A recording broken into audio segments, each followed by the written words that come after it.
Esse é o primeiro episódio do podcast Multiplataforma. Sejam muito bem-vindos.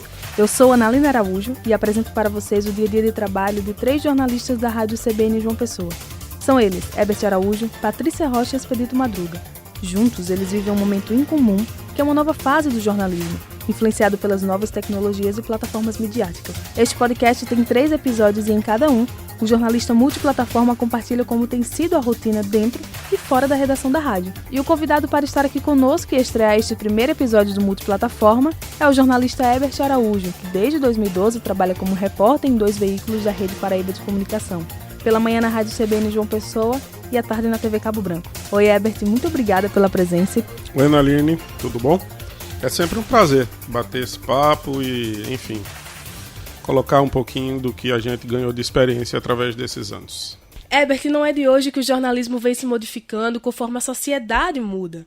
E o rádio tem sido exemplo disso. Ele vem alterando as suas características e implantando novas estratégias para alcançar um público maior. Além disso, ele tem se aproveitado da internet para se expandir em diversas plataformas midiáticas, proporcionando mais opções para o ouvinte escolher ouvir o que quer, como e onde quiser. Desde que tu começou na tua carreira como jornalista, quais são as principais características do rádio que vem mudando, que tu tem observado essa mudança?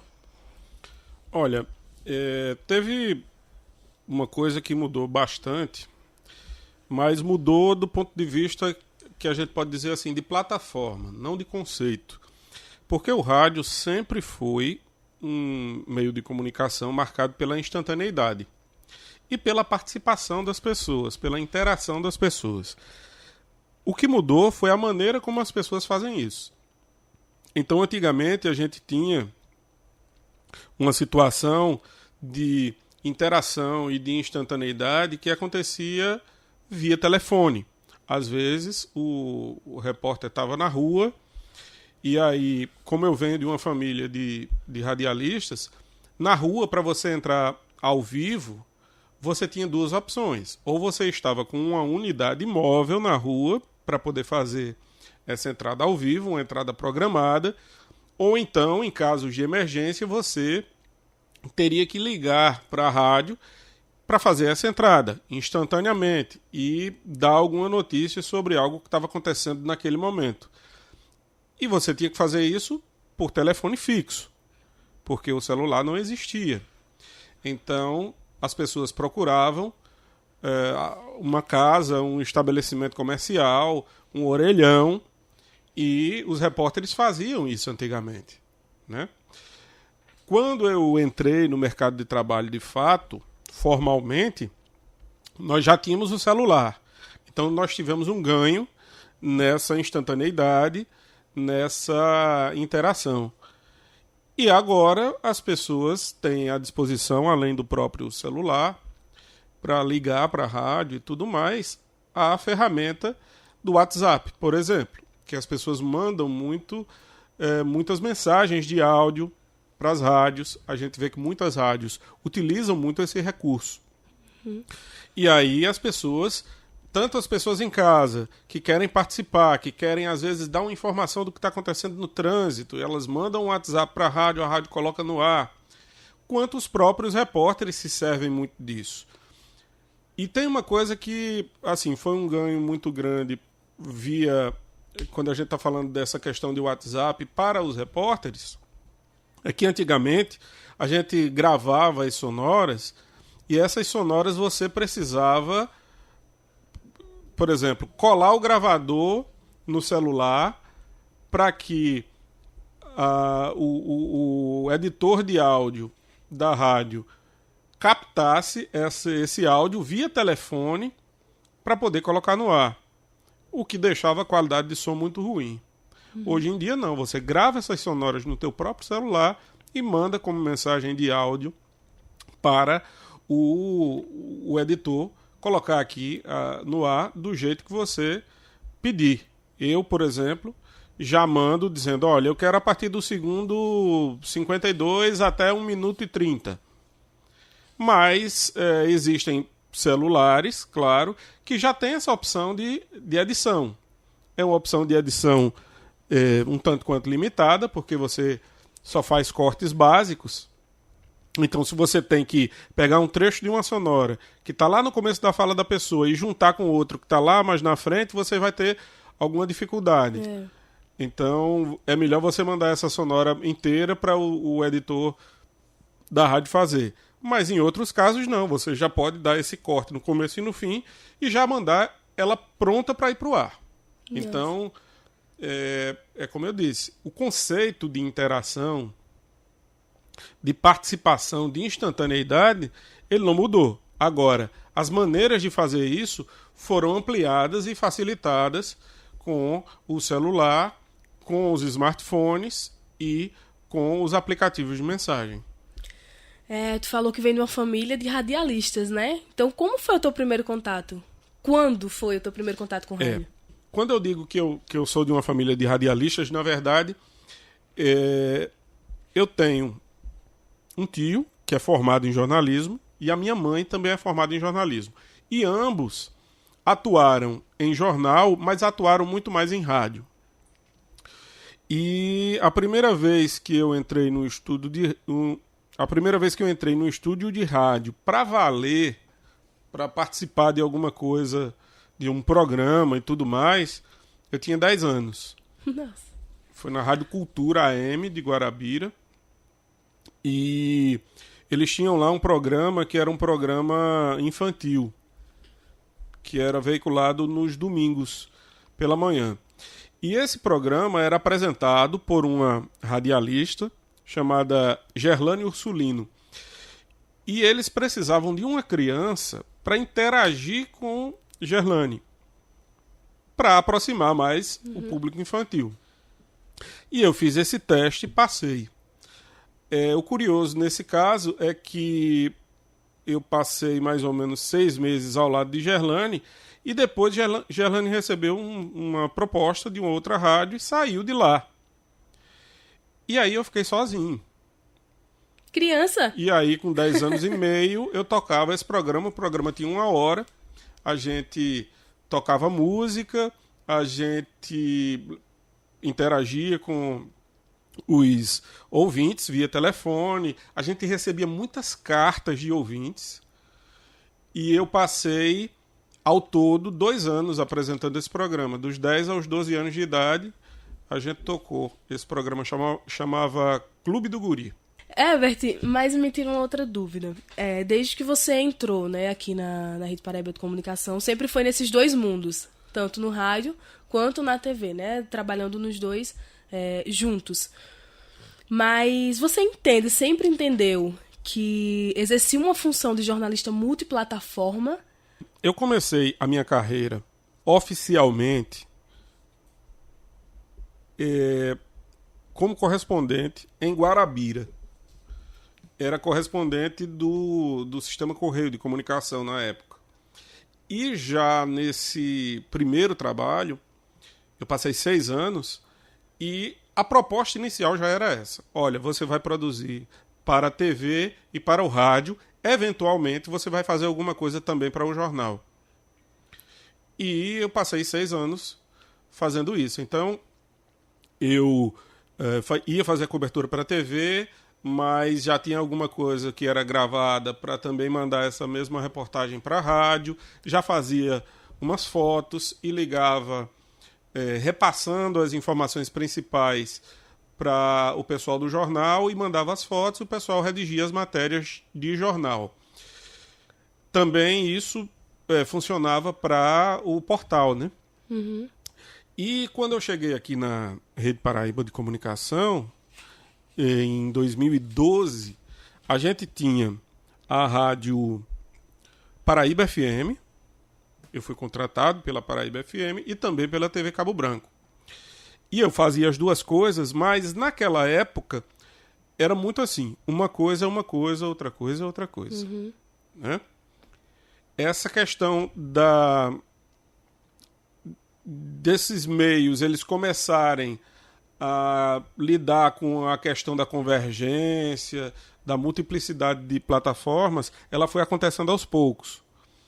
E aí, a partir daí, a gente passou a fazer esse trabalho, né? Logo depois, a Paraíba FM, depois que eu cheguei, ela durou mais 1 ano. Depois, a CBN assumiu a frequência, e aqui na CBN e na TV Cabo Branco a gente sempre estava interagindo, né?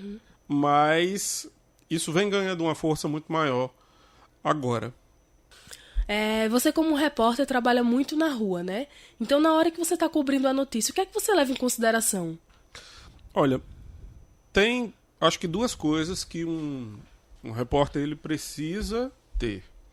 Ele precisa estar de olhos abertos para tudo, porque muitas vezes um fato, que é um fato até certo ponto repetitivo, ele pode ganhar uma nova visão, e às vezes nem só uma nova visão, mas você pode incorporar um frescor ao seu texto observando as coisas. Quando você olha ao seu redor, você sempre vai ter algum elemento que pode te chamar a atenção para você sair daquele esquema de responder as perguntas do lead apenas. Jornalismo é saber ouvir. Você não pode ir para uma determinada reportagem, uma determinada cobertura, esperando que as pessoas digam aquilo que você quer ou que você espera. O pior tipo de entrevistador é esse. Aquele que provoca alguma resposta específica que na cabeça dele já deveria, assim, já está formatado como aquela reportagem deve ser. E então ele meio que induz aquele caminho, aquela narrativa, numa determinada resposta, ou, enfim.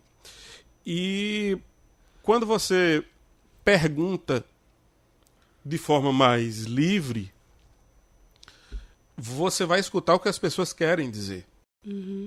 Isso dá, se você abordar as coisas de uma forma que ele possa estar livre para falar, você sempre vai obter mais do que quando você faz uma resposta que já está mais ou menos apontando um caminho para um entrevistado. E quais são as técnicas que são desenvolvidas no rádio que na TV não funciona, que não tem como acompanhar? A primeira coisa é que o rádio é muito improvisado.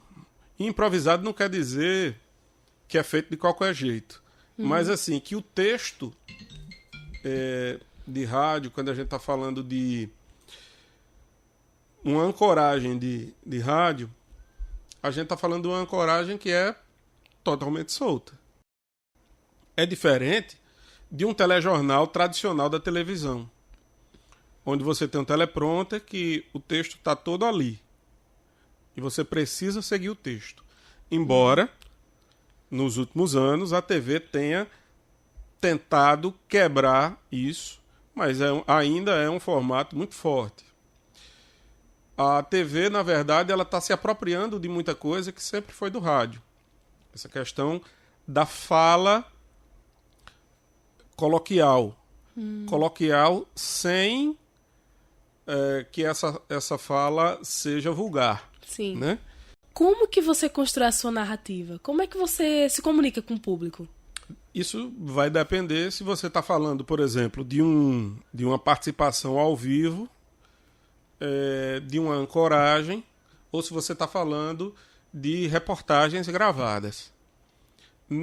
Quando a gente está fazendo ao vivo, a gente tenta ser o mais coloquial possível e o mais claro possível sempre. A mesma coisa na ancoragem.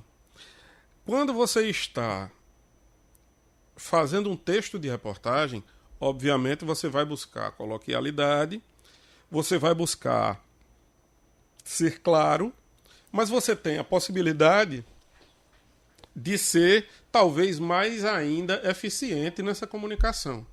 Porque você vai, como você está escrevendo para gravar, você consegue escolher as palavras com uma precisão muito maior.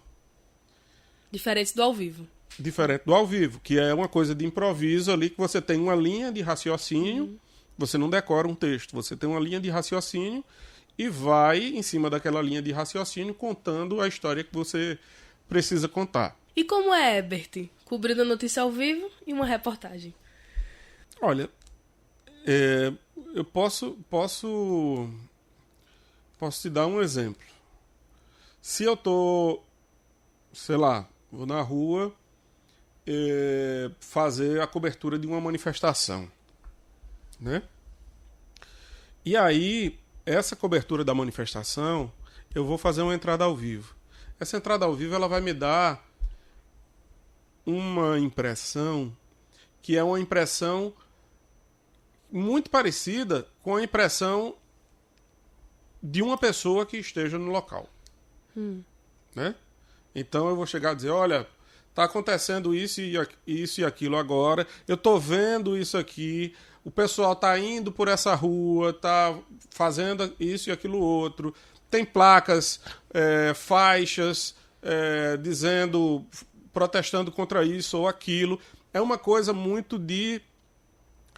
É como se o ouvinte ele estivesse vendo através do meu relato, né? Se eu vou fazer isso para a reportagem, eu posso dar uma dimensão muito mais completa das coisas. Porque pressupõe-se que, para fazer a reportagem, eu acompanhei todo o processo, falei com várias pessoas e voltei para a redação para fazer um texto. Obviamente, o ao vivo tem um sabor diferente, que é o sabor do instantâneo. Está acontecendo agora. Quer dizer, se o pessoal decide apedrejar um carro, a gente está narrando aquilo no calor dos acontecimentos. Sim. Né? Mas a reportagem ela é um relato muito mais completo de tudo que aconteceu. Herbert, você entrou na lista dos jornalistas mais premiados do Brasil. E quais foram essas reportagens que permitiram você ganhar esses prêmios? Tem reportagens que foram vencedoras de prêmios que são muito importantes no Brasil. Uma delas falava da líder camponesa Margarida Maria Alves, que foi morta há mais de 30 anos lá em Alagoa Grande, morta por produtores rurais. E essa reportagem ela venceu o prêmio Vladimir Herzog de Anistia e Direitos Humanos, que é o maior prêmio nesse setor do Brasil, tradicionalíssimo. E existe mesmo um ranqueamento feito pelo Portal dos Jornalistas, em que ele dá um peso específico a cada um dos prêmios. A gente também tem reportagens que eu gostei muito de fazer, que foram reportagens contando histórias interessantes de empreendedorismo, de gente que superou dificuldades e tudo mais. Nós vencemos aqui pela Rádio CBN 2 vezes o prêmio BNB de jornalismo. A gente também venceu um prêmio importante na área de direitos humanos, que foi o da ANA Matra, que é a Associação Nacional dos Juízes da Justiça do Trabalho. Nós fizemos aqui uma série de reportagens aqui da CBN sobre violência obstétrica, que ela foi premiada no Vladimir Herzog, foi premiada no Prêmio Roche de Periodismo em Saúde, que é um prêmio que vale para a América Latina inteira, e foi premiada no prêmio do International Center for Journalists, que é um prêmio mundial de jornalismo. Que show, velho. Foi entregue em Nova York. Você acredita que o rádio ainda pode nos surpreender? Olha, eu acho que o rádio é o meio de comunicação que está melhor adaptado às inovações tecnológicas. O que menos está sofrendo com essas adaptações.